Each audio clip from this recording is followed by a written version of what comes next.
Hello, everybody, and thank you for tuning in to the Liberty Report. With me today is Chris Rossini, our co-host. Chris, welcome to the program.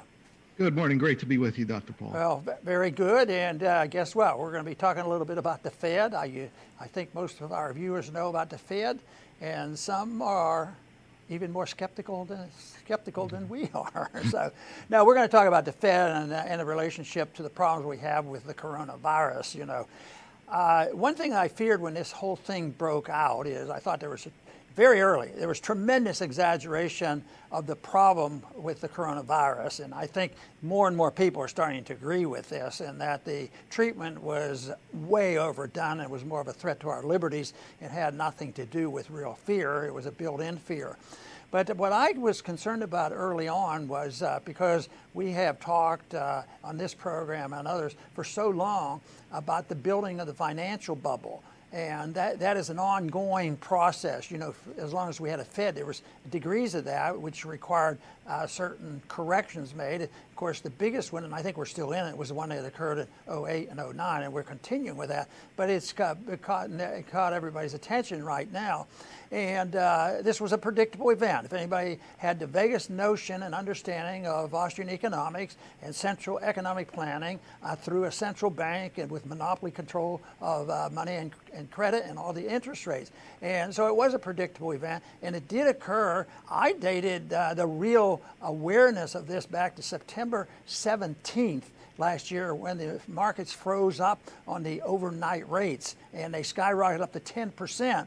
And boy, all of a sudden, the whole idea that they could unwind the balance sheet and go back to normal, well, the market would have no part of it. And they immediately, within that one day, they had to come back with another QE program, and they've been at it ever since. And so, and this led to the stock market crash.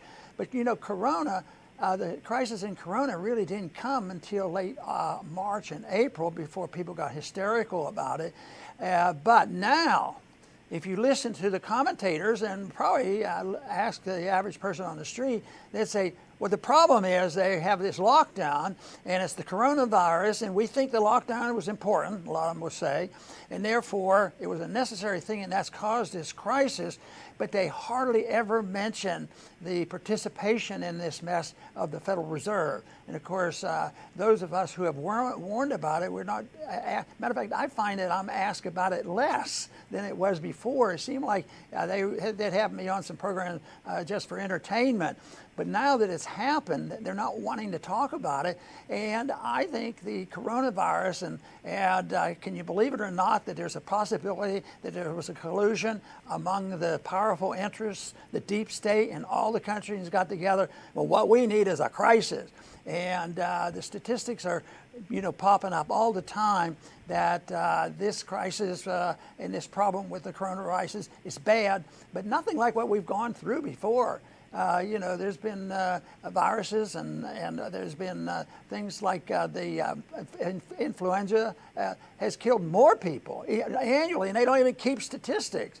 And then they fudge the statistics on the coronavirus deal. They're fudging statistics all the time, and there's a lot of noise going on right now because a few physicians have come out about the drug, the chloroquine.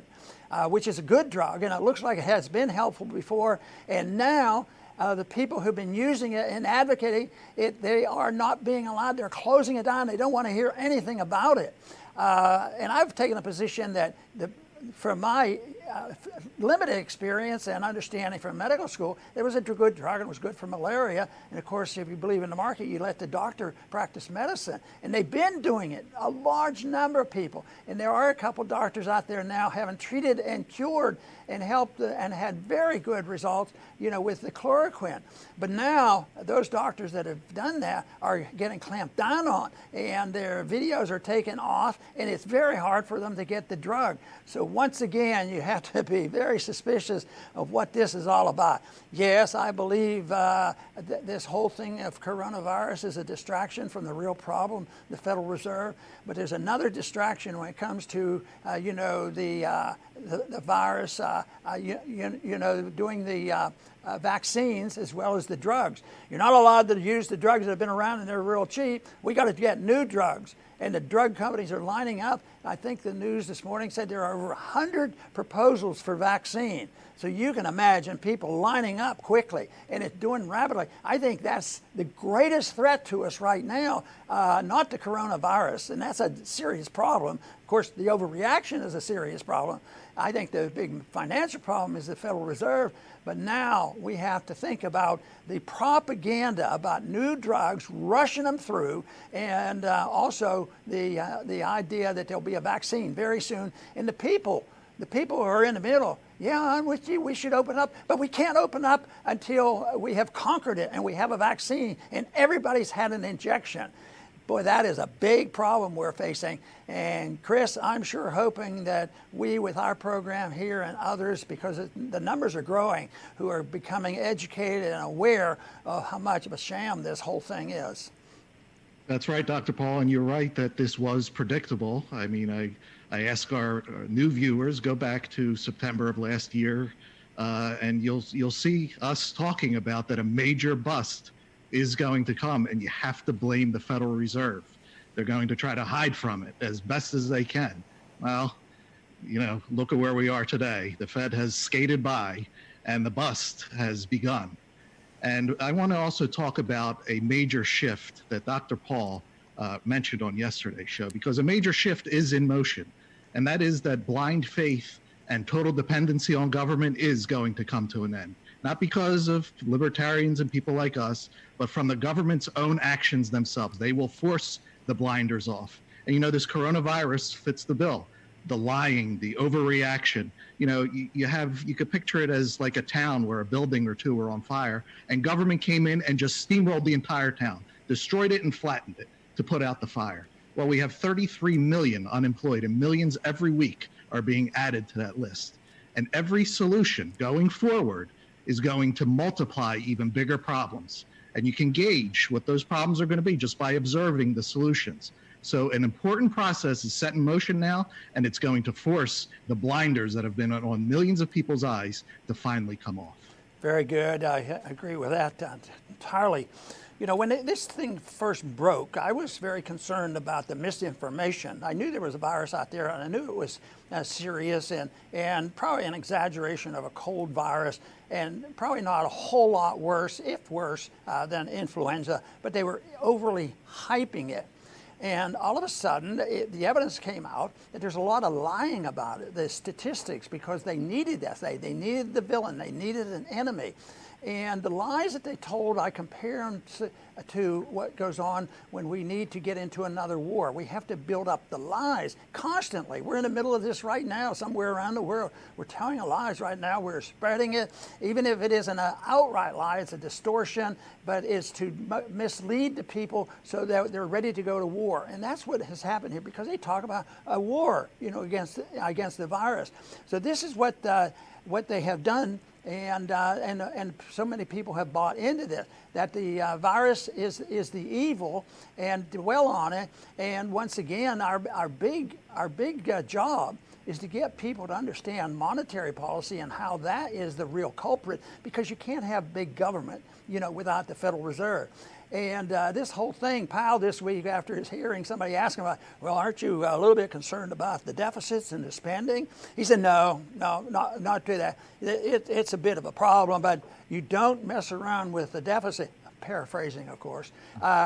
You don't mess around with the deficit and excessive spending in the midst of a crisis. You do that when times are good. Well, weren't we told times were good about 6 months ago for the past several years, and they were fantastic, and Obama was responsible, and Trump was responsible, and low unemployment, and here we are talking about it's a bubble, watch out, it's going to burst, and that of course is exactly what happened. So the effort to do this is very clear to us, to make sure that people understand what's going on. And we blame the Fed a lot, but the Fed works in cahoots with the spending people. Who are the spending people?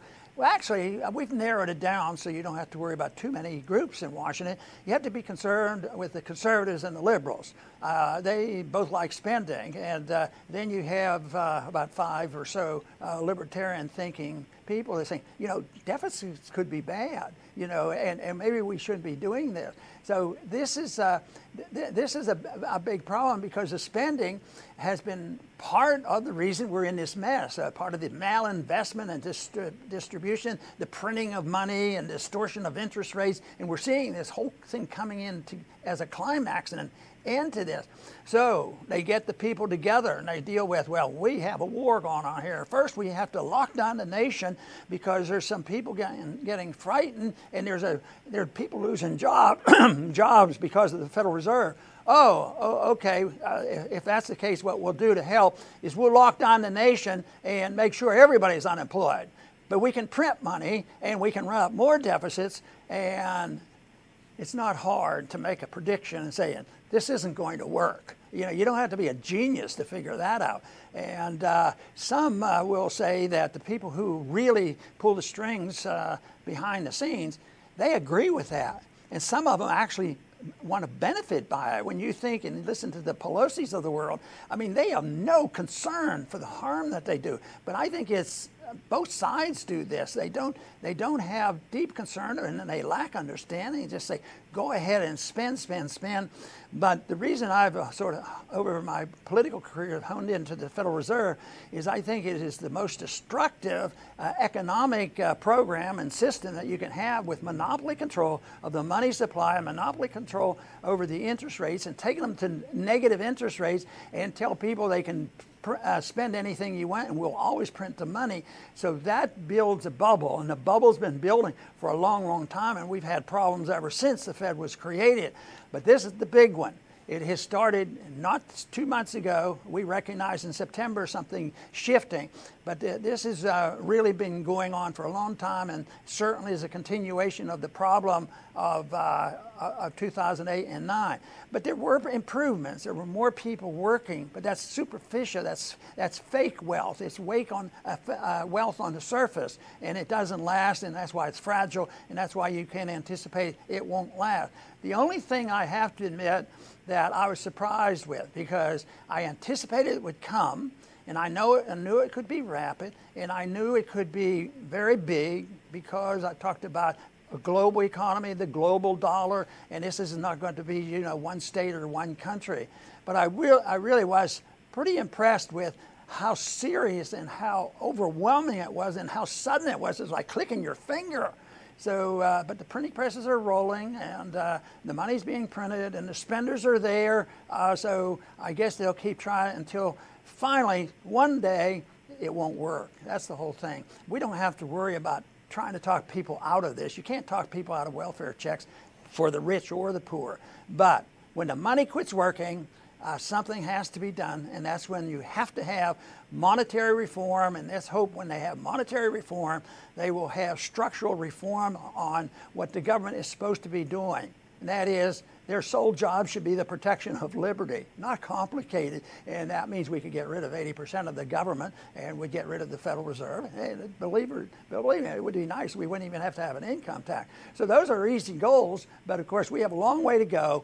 But getting people to try to understand that just shouting and arguing about, well, it's all about Corona, and not even talk about the Fed, and ignoring the spending, and Republicans and Democrats, pushing up.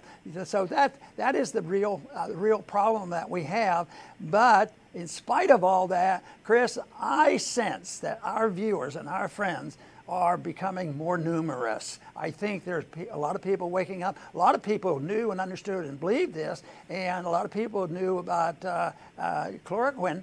But more people are speaking out, and the doctors are getting a little braver, because I've been disgusted with the doctors, because they've been called up and asked to change the death certificate to always mention coronaviruses. The reimbursements are higher. So I think that's very unethical. And when this all ends, there'll have to be a new assessment. Let's just hope that the people come to their senses, because it's what the people think about and how they reflect the people who present the philosophy. You have to have people. That's why these this is why these demonstrations are important. Yes, we can have programs like this and talk about things theoretically, but until people say, this is right, this is unconstitutional, and we should express ourselves.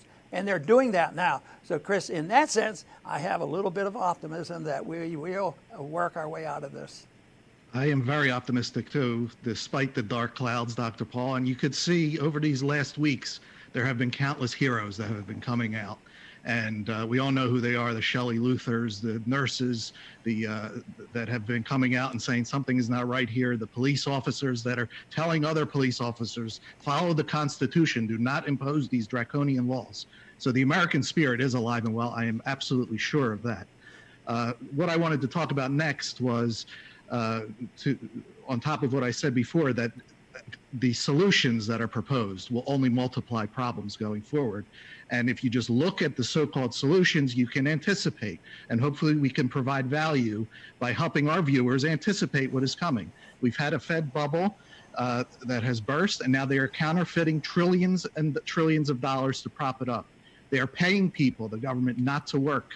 I know personally people that are that are getting double what their paycheck was. I mean, what's the incentive to go back to work? So less production and all this counterfeit money. And Dr. Paul has said over and over, you'll get your counterfeit money, but what it buys is another story. And we're seeing it already. I saw a headline that grocery prices are up the most in 46 years. So as prices go up, people are going to get upset. They'll see that bread is $8 where it used to be $4, and they'll be like, I want to pay $4. I don't want to pay these new prices, thanks to the counterfeiting. So what will happen after that is you could bet on price controls. Government will come in and try to fix the prices, and they've been doing this stuff since the Roman times, and it always produces 100% of the time empty shelves and shortages. So you can count on rising prices, empty shelves, and shortages going forward because, like I said, government is just going to multiply the problems, forthwith. Very good. And, Powell also had a statement about the economy and negative rates. Negative rates were a big item in the news this week, but it's also made the market very rocky and shaky and adds fuel to the downturn of the stock market, which is going to continue for a long time, I believe. And he mentioned that, but he says what we have to do is this negative interest rate. But then he actually had some words of caution. So, when you watch one of these speeches during the middle of the day, one word, stock market's up 200 points. He says something else, it goes down 300 points. That's a real steady market, a good place to invest your money. So he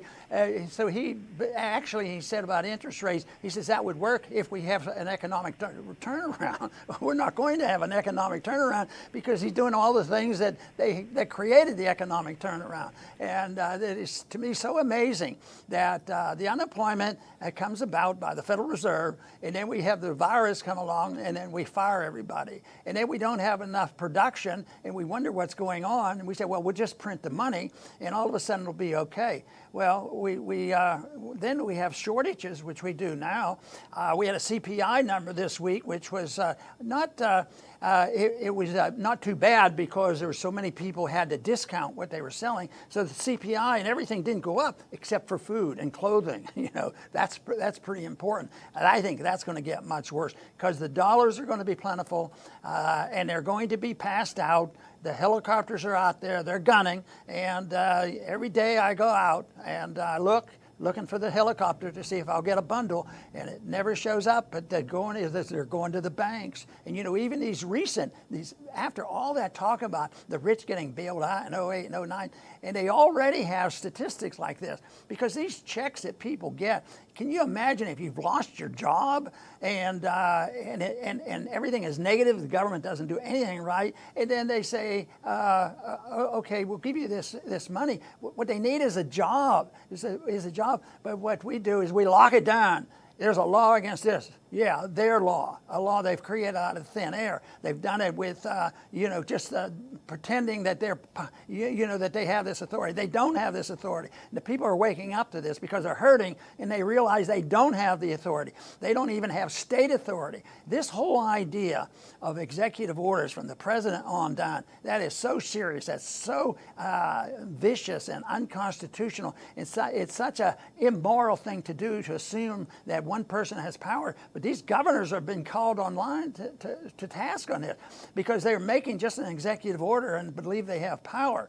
And this is the reason why a libertarian approach to government is so much better. Yes, we'll have problems, but you work it out in a different fashion. If you have a virus that everybody should be concerned about, you do things voluntarily. You let people go back. You know, there was one university where they made it voluntary, and they had 1,000 students go back to school. And the way its report wrote is nobody got sick. It's been gone. But you didn't have to go back. That's the libertarian answer. Quarantines are good, and so quarantines should be used, and they could be used.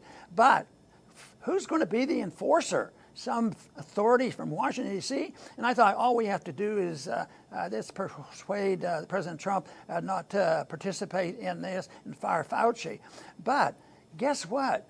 The states now, even if the federal government starts to move in a more reasonable way, governors, hey, we've never had this much power. And of course, our tax revenues are going down, and we're already bankrupt. But the federal government will send us money, so they do this, and the states write regulations, the county commissioners write regulations, city councils, everybody getting in the act because they're using force, they're using aggression, which is the principle that you have to give up. If you want to believe in the free society and the libertarian society, that you can't initiate aggression. And the worst kind of aggression is when a government and officials in government does it, you know, with the authority of the government behind them, with the power of the purse and the power of the Federal Reserve. So those are the things that I think people are getting to know a little bit better. And I was just wondering, Chris, do you have another statement you'd like to make, or are we about ready to go? I do have a closing statement, and I'll say that, the government will multiply powers and multiply problems until it's overwhelming, and we have to accept this. We can't have cognitive dissonance and just see the world as we wish it were. And if you look at the language that's being used, post-corona world, and if you look at what they're talking about a permanent corona world. And they've already have permanent wars, so why not a permanent virus to go along with it? And they want to call it the new normal, which is really an abnormal tyranny. It's abnormal to be under constant surveillance. That's not life, you know? So we can't stop the damage that they want to inflict, but we can plant the seeds for a better world once that this whole thing collapses on itself. And it has to, because they're trying to wipe out nature. Liberty is a part of our nature. You can't wipe out nature. You can't regime change nature. They're ultimately going to go broke trying. And it's very exciting to know that someday the ideas of liberty will dominate. And one day they will, I believe, shake the world again. Very good, Chris. I'm glad I got to emphasize, Chris, you need to do your last statement. That was perfect. I'm going to finish with a short closing statement, because I want to just refresh your memory that when this all started with the coronavirus, it was probably in March and early April, and I did an article and called the whole thing a hoax. And I got into trouble with the establishment.